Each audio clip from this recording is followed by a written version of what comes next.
কে আছো বাঁচাও, একটু সাহায্য করো আমাদের।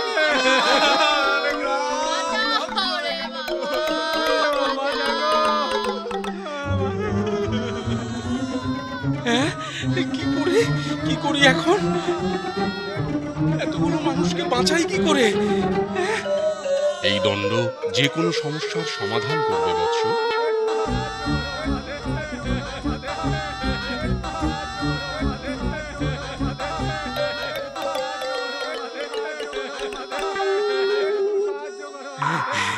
হ্যাঁ, মনে পড়েছে। আগে দরকার এই সমস্ত জল শুকিয়ে দেওয়া। কে আছো বাঁচাও, একটু সাহায্য করো আমাদের। কে আছো বাঁচাও, একটু সাহায্য করো আমাদের।